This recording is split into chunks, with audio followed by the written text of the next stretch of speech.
Parcast. Due to the graphic nature of these crimes, listener discretion is advised. This episode includes discussions of substance abuse, violence, firearms, and murder. We advise extreme caution for children under the age of 13. January 31st, 2013, started out like any other Thursday for Linda Bush. Winter's chill hung in the air, but she knew the cold wouldn't last. This was Texas after all. That morning, Linda was practically on autopilot as she drove to the Kaufman County Courthouse, until she noticed two men on the sidewalk ahead of her. The smaller one was smartly dressed and carrying a briefcase, likely a fellow lawyer headed to work. A much larger man loomed over him, blocking his path. Not one to pry, Linda turned away and focused on finding a place to park. Then, a sudden noise split the morning air. The lawyer stumbled and fell onto his back. That's when Linda saw it. A gun glinted in the sunshine as the shooter fired again, once more at his victim and twice into the air. Afterward, he sprinted away. Linda rushed to the man lying on the sidewalk. His face was a bloody mess as she started CPR. It took a passerby crying out his name for Linda to realize. The injured lawyer was her friend and colleague, Mark Hasse. As she pumped his chest and begged him to keep breathing, sirens filled the air. Help was on the way. All Linda could do was pray it reached them in time. Last week, we discussed Eric Williams' rise to prominence in the Kaufman County legal community. He settled in comfortably at the top until his sense of entitlement cost him everything. This week, Eric is forced to face the harsh consequences of his actions. Humiliated and furious, he was left with only one desire: revenge. We have all that and more coming up. Stay with us. By 2011, Eric Williams had been a respected member of the Kaufman County legal community for 13 years. Just 4 months into his term as Justice of the Peace, however, security footage showed him taking 3 new computer monitors from the IT department without authorization. When District Attorney Mike McClelland and Chief Prosecutor Mark Hasse saw the tape, they obtained warrants for Eric's arrest. Being paraded through the courthouse in handcuffs must have been humiliating. Baffled and questioning stares followed Eric down the halls and out the doors. But he wasn't one to let people see him sweat. Before I continue with Eric's psychology, please note, I'm not a licensed psychologist or psychiatrist, but we have done a lot of research for the show. Clinical and forensic psychologist Dr. Walter Torres outlined what he considered to be the 4 key ingredients to humiliation. First, a person must make a claim to a certain social status. In Eric's case, he'd run his recent campaign on the grounds that he was a just and moral person. Second, the claim must fail publicly. While getting arrested doesn't necessarily mean one is amoral, it certainly calls the person's integrity into question. People finding out that Eric had been arrested would have been bad enough, but it doesn't get more public than having the event witnessed firsthand by staff and co-workers. The third piece involves status. The claim of high status must be publicly undermined by someone with recognized authority. And finally, the fourth piece, the failure must serve as a judgment of character, specifically, a lack of it. Ingredients 3 and 4 were still to come, but already Eric was feeling the painful sting of humiliation. At the sheriff's office, Eric used his one phone call to contact his wife, Kim Williams. When Eric told her what happened, Kim couldn't wrap her mind around the news. But Eric wanted her to focus. He needed her help. He told her to take the computer monitor he'd brought home a few weeks ago to her parents' house. Now. He hung up before she could ask him any questions. The deputies came back in and escorted Eric to a private interview room for questioning. He barely tried to hide his shock. He constantly shifted in his chair and fidgeted, as if he physically couldn't accept what was happening. At times, a smile played across his face, which threw the officers. To them, nothing about his position was funny. There was a simple explanation for all of it, according to Eric. He'd taken the monitors to set up the video magistration system, which would allow justices from around the county to teleconference with area jails. He'd been keen on getting it going since he took office.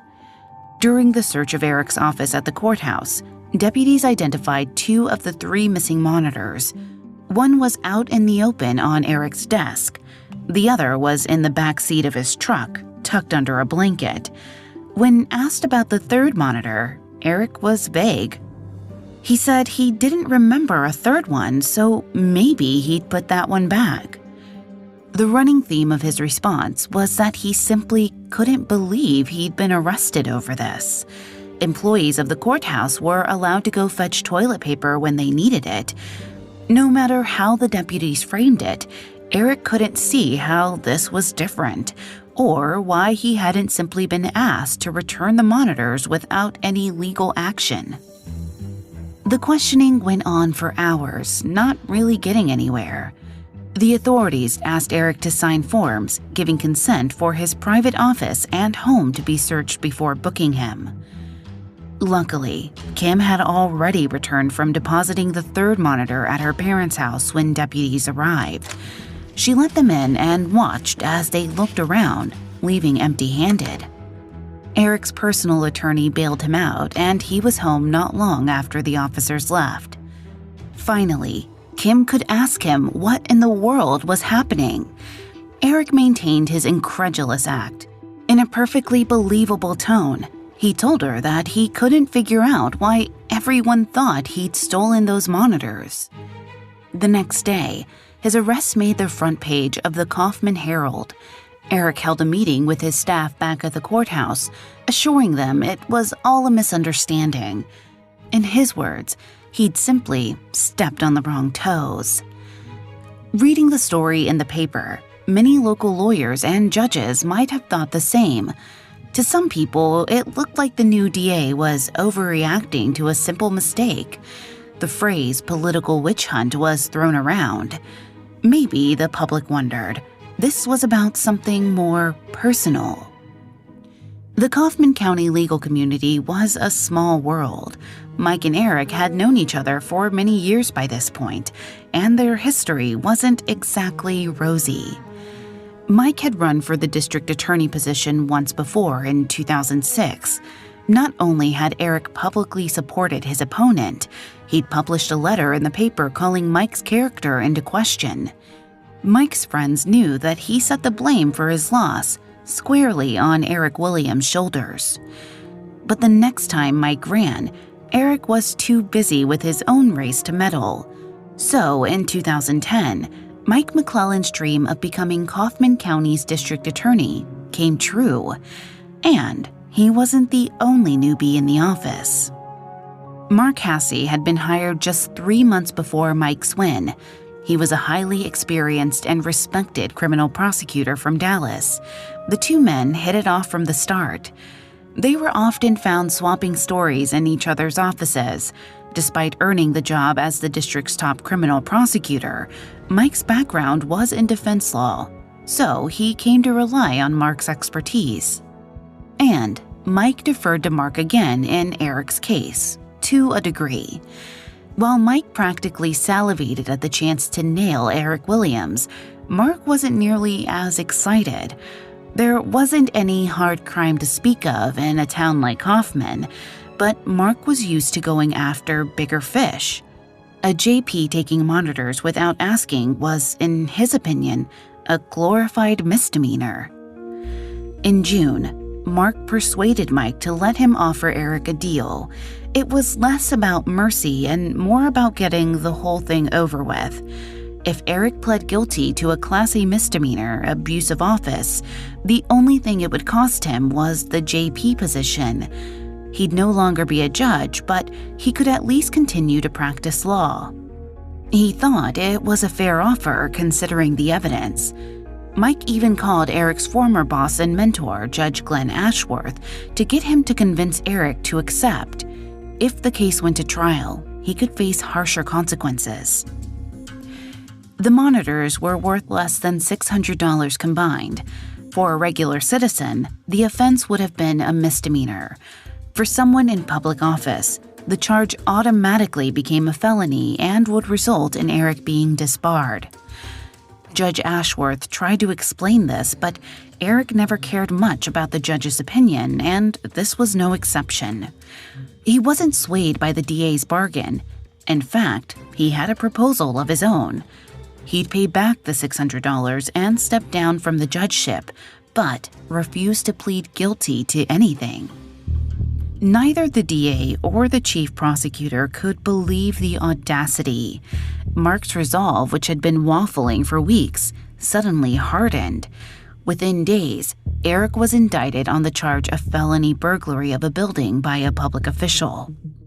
This was the third ingredient of Eric's humiliating event, a recognized authority rejecting his claims. In this case, Eric was being accused by the very system he was meant to be a part of. This wasn't a complaint from a client. He was facing charges from the district attorney, a representative of the state. When the Texas Judicial Board learned of the charge against Eric, he was suspended without pay.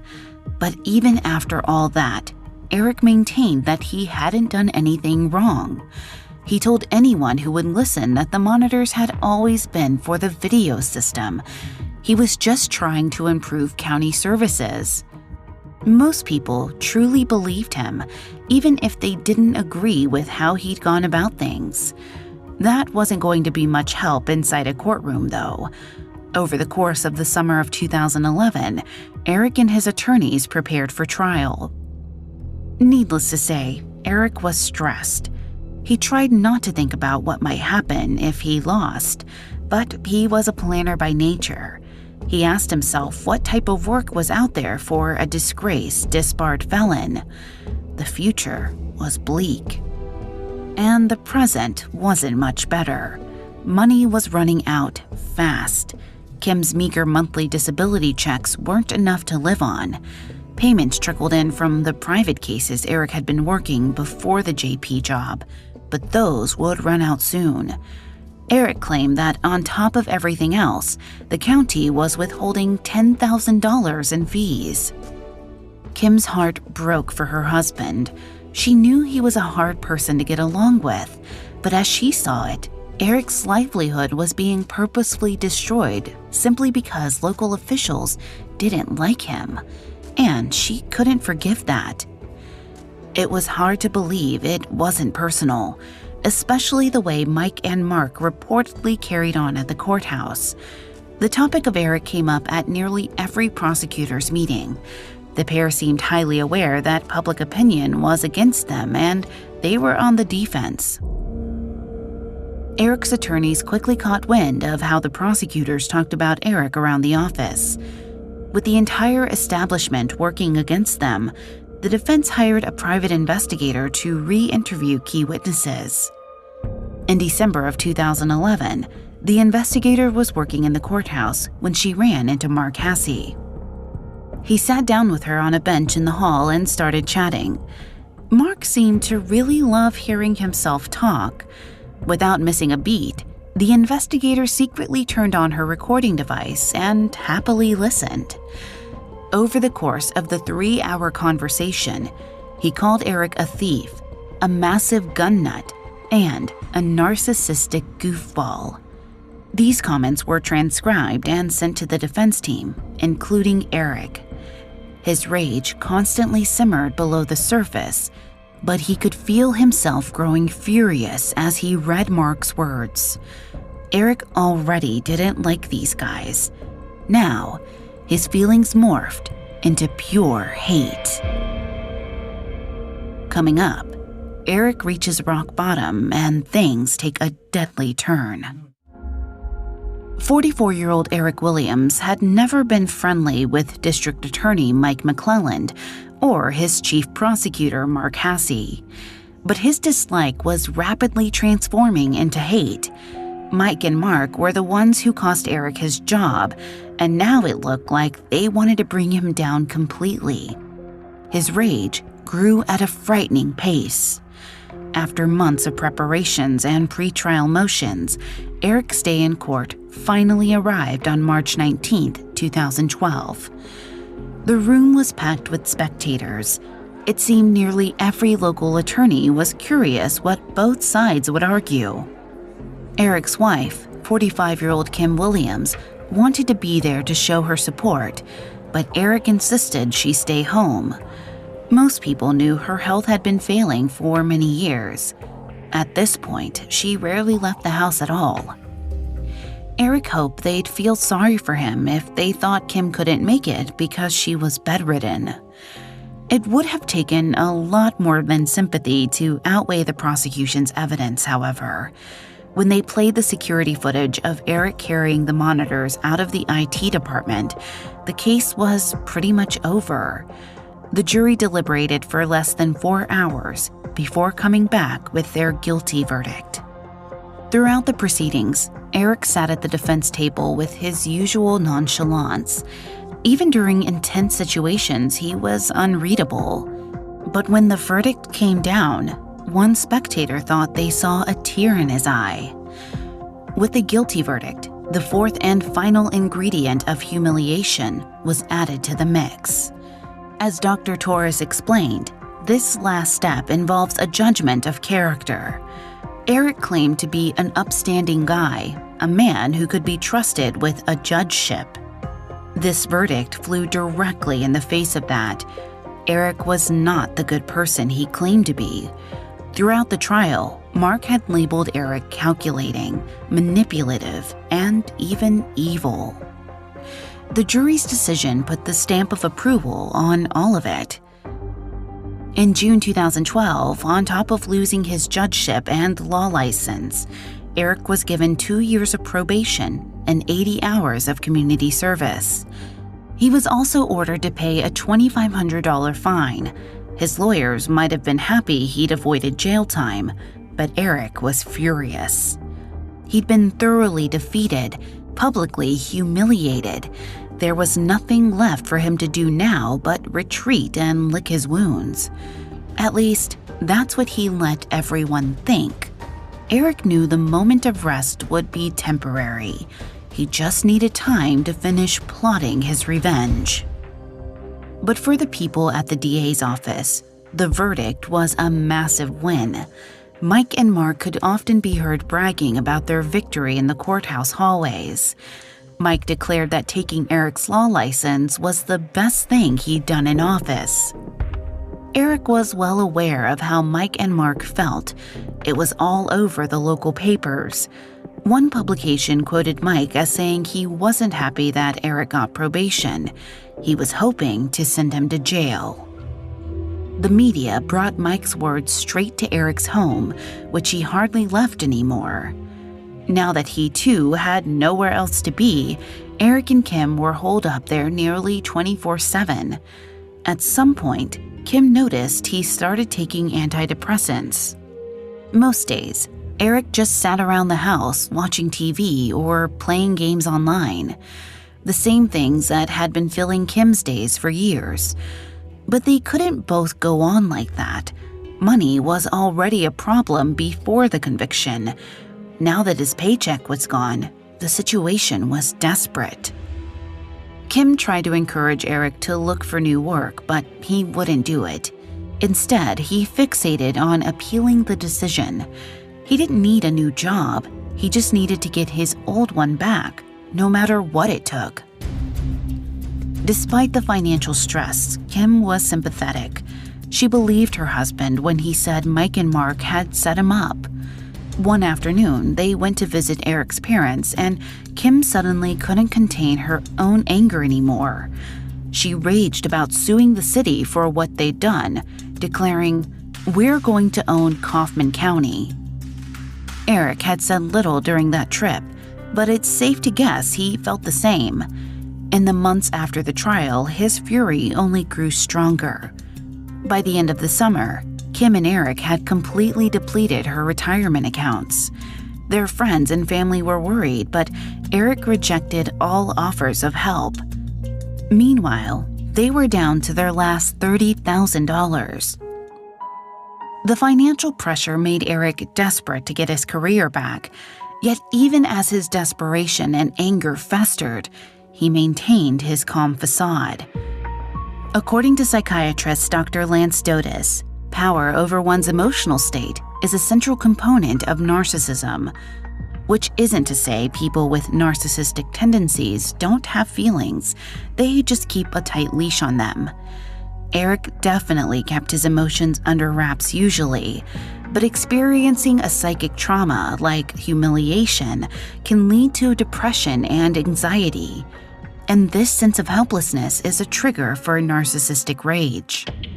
According to Dr. Dotis, narcissistic rage comes from the urge to reestablish dominance. If a narcissistic person is used to having total control over their emotions, it can be infuriating to find themselves at the mercy of their own feelings. Dr. Dotis describes narcissistic rage as a, quote, deeply anchored, unrelenting compulsion with utter disregard for reasonable limitations. Basically, a person experiencing narcissistic rage will stop at nothing to regain their sense of power. Eric certainly seemed to fit the bill. He'd been stripped of his career, his financial security, and his internal equilibrium. To him, this was a massive injustice.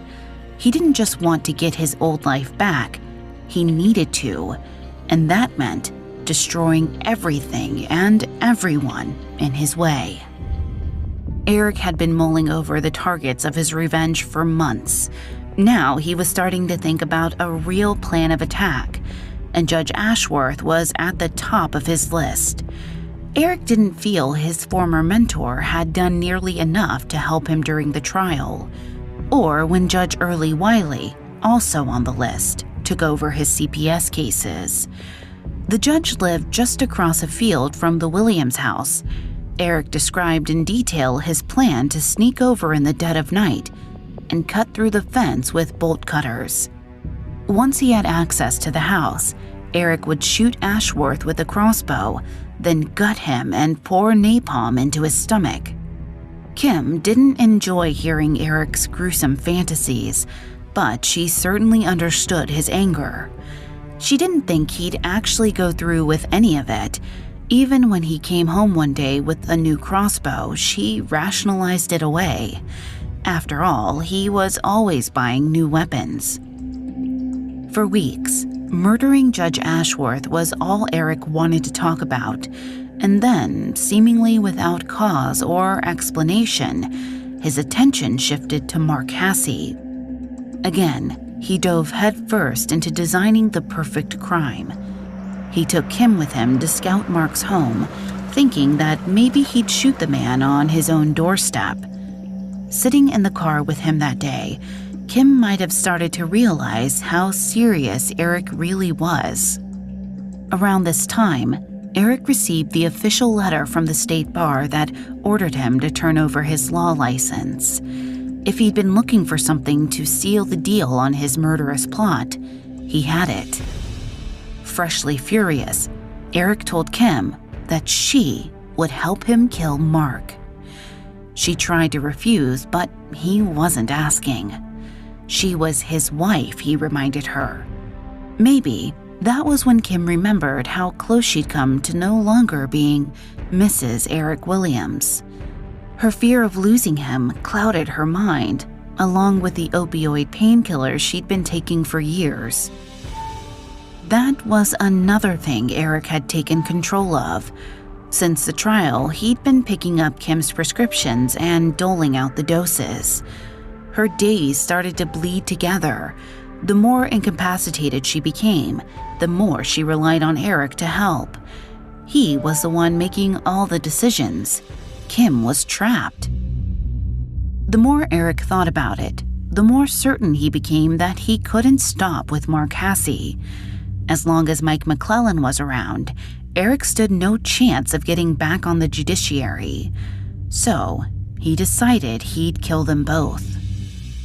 It seems that by the end of December 2012, Eric knew exactly what he was going to do. On the 28th, he called an old friend from the State Guard to help him rent a storage unit in a town 30 minutes away from Kaufman. Eric explained to his friend that the storage unit was for his in-laws and he couldn't put his own name on the lease. This was an obvious lie, but for whatever reason, the friend didn't suspect anything out of the ordinary. He agreed to help. Eric spent the next few weeks moving the entirety of his personal arsenal to the unit. Duffel bags full of guns, trunks packed with ammunition, and tactical gear filled the space. He could have properly outfitted his own battalion. With the weapons stored away, the next thing on Eric's list was a getaway car. In January 2013, he found a cheap sedan on Craigslist and took Kim with him to pick it up. They stashed it in a parking lot near the storage unit. Everything was falling into place. Eric had a vision for how he wanted the big event to play out. He imagined himself as Wyatt Earp in Tombstone, facing down the true villain of the story in the town square. The closest he could get to that in Kaufman was the parking lot a couple blocks from the courthouse. The morning of Thursday, January 31st, 2013, might have felt like Christmas all over again. Eric woke Kim in the wee morning hours. They needed time to retrieve the car and get back before Mark arrived for work. The couple made it to the parking lot used by courthouse workers by 8:30 a.m.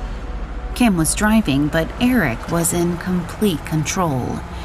He told her to make sure the car was running and pointed toward the exit so they could make a speedy getaway. Then, they waited. It couldn't have been more than 10 minutes, but it felt like an eternity to Kim.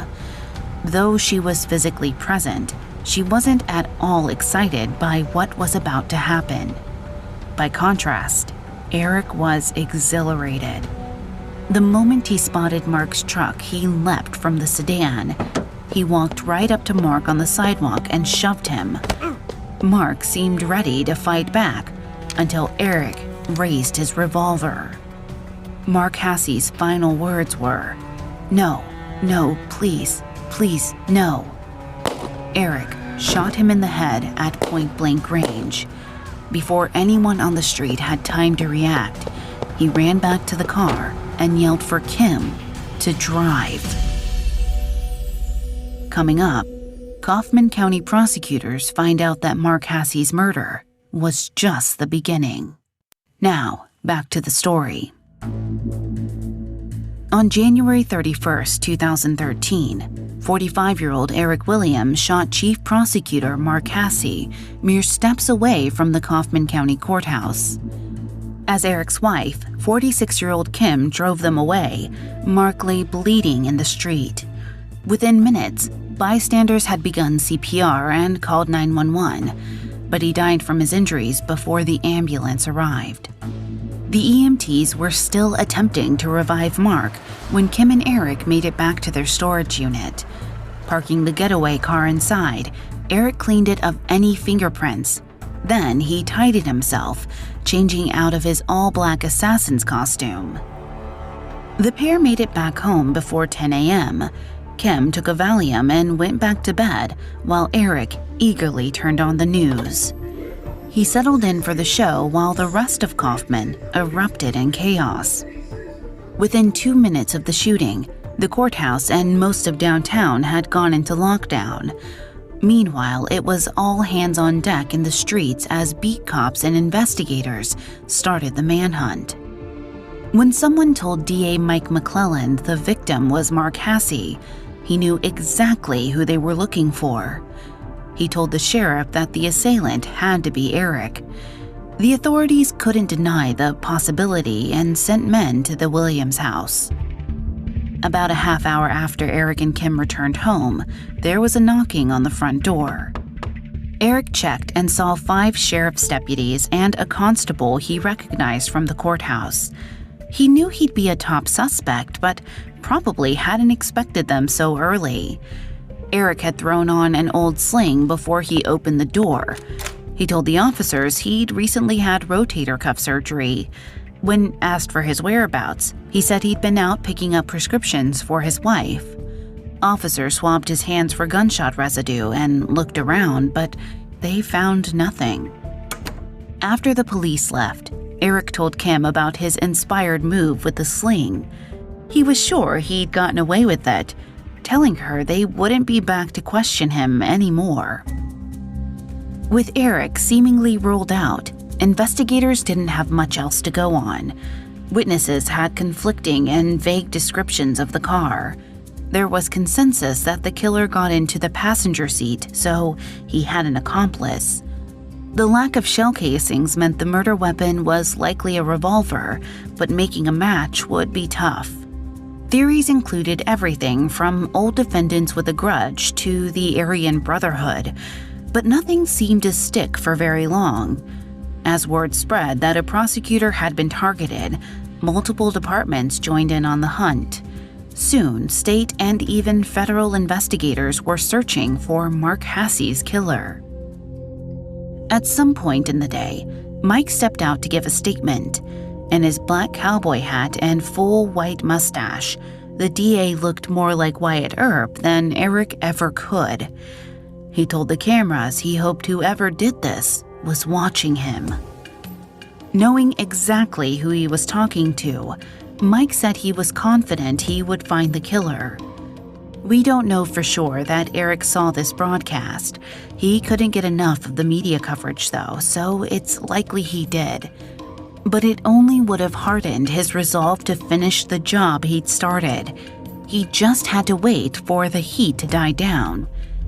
Then, on February 21st, the county human resources director sent Eric a letter saying his health benefits were set to expire on March 31st. Insurance covered Eric's insulin pump and Kim's many medications and doctor's visits. Without it, money wouldn't just be tight, they'd be ruined. This meant Eric had until the end of March to complete his mission, take out McClellan to get a new DA, arrange a retrial, and take his job back. There was a problem, though. The transmission on the original getaway car had blown. Searching for a replacement, Eric found an older gentleman in Dallas selling an old Crown Victoria, a retired police car. It wasn't exactly inconspicuous, but it definitely appealed to Eric's wannabe cop sensibilities. Just as before, he paid cash. This time, he also used a fake name on the paperwork. With the new vehicle secured, Eric just needed to figure out how to commit his next murder. He considered doing it the same way, right in the square, but at the last second, he decided to switch it up. A change might throw police further off the trail. He planned to dress as a cop so Cynthia McClelland was more likely to let him in, knowing that would mean he'd have to kill her too. Kim hated the idea. That sweet old lady didn't deserve to die. She hadn't prosecuted Eric. But Eric simply shrugged and declared Cynthia collateral damage. Kim was in no position to fight back. Even without his many weapons, Eric would easily overpower her. He seemed to be everywhere all the time, constantly watching her. She walked to her parents' house daily, and he followed her the whole way there. He already warned her that if she said anything, he'd kill them all. So when Eric told her it was time again, all she could say was, okay. On Friday night, he modeled what he intended to wear to the murder the next day. Dark clothes, a helmet, bulletproof vest, and goggles. He looked like a SWAT officer. The next morning, Saturday, March 30th, 2013, Eric and Kim once again woke up early. Switching vehicles at the storage facility, Eric drove this time. They were at the McClellan's house around 6:40 a.m. Within minutes, he was inside. Kim waited in the car, listening to the terrible sound of gunfire from the house. He was back in the car 2 minutes later. Eric was quiet and seemed nervous until they were out of the neighborhood. Then he broke into a grin, telling her, quote, "His wife didn't die right away, so I had to put a bullet in her head." Just like after the Mark Hasse murder, Eric and Kim returned to the storage unit to stash the Crown Vic and clean up before heading home. Later that day, they went to Kim's parents' house. Eric was in a celebratory mood as he cooked everyone's steak. The bullet-riddled bodies of Mike and Cynthia McClelland were found that evening. Once again, Eric Williams was at the top of the suspects list. Asked about his whereabouts, Eric claimed he'd been with Kim all day helping her parents.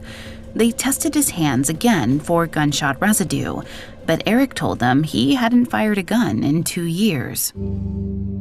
Officers escorted Kim and Eric home. By now, it was after 10 p.m. Eric turned on the TV and pulled up the news on his computer, too. He watched the coverage for the rest of the night, smiling. He felt so untouchable that he decided to email the investigations tip website. He began the message, "Do we have your attention now?" He promised no further killings but demanded the resignation of a local judge. To make sure they knew he was the real deal, he told them about the type of gun and ammunition used to kill Mark Hasse. Details only the killer would have. If his demands were met, he told them his superiors will see this as a first step to ending her actions. Like a cat with a wounded bird in its clutches, Eric couldn't resist the chance to toy with law enforcement. For him, one of the best parts of his spree was making the police look like fools. What he didn't know was that the authorities were already looking at him more seriously than they had before. Eric's newest residue test came back positive.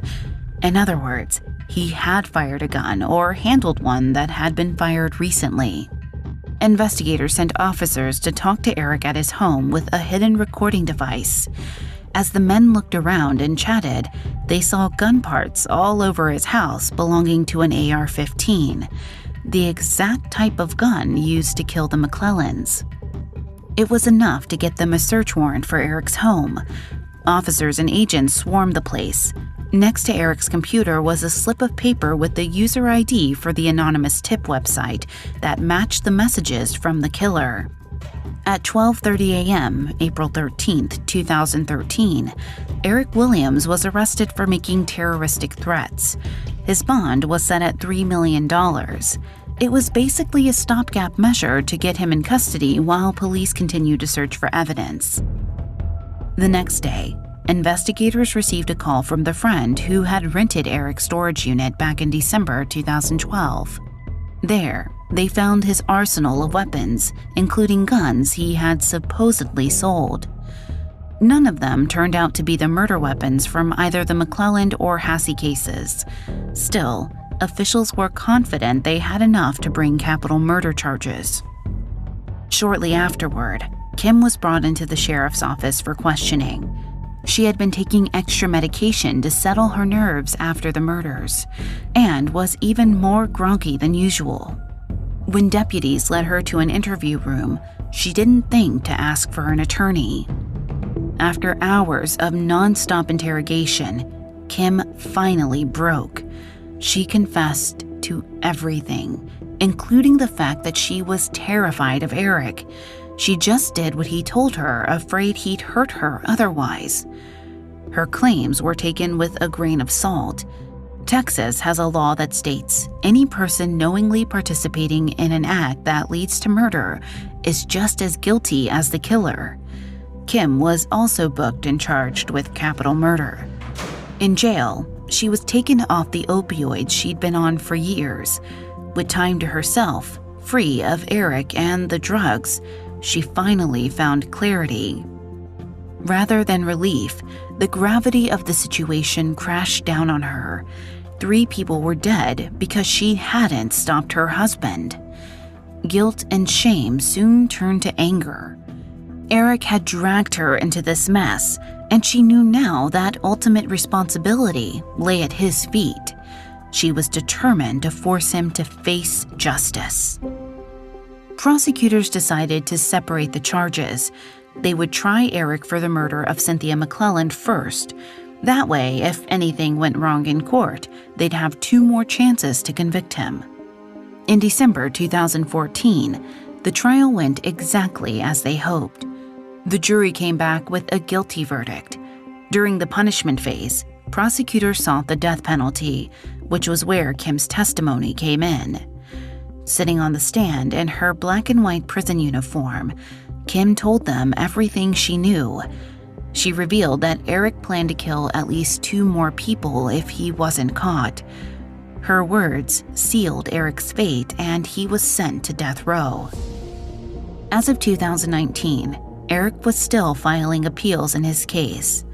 To this day, he has never admitted guilt or shown remorse for his actions. Kim accepted a deal after Eric's trial was finished and pled guilty to playing a role in Mark Hassey's murder. She is currently serving a 40-year sentence. Unlike Eric, she is full of regret. With no chance at freedom until 2033, Kim has nothing but time to remember and hope for forgiveness.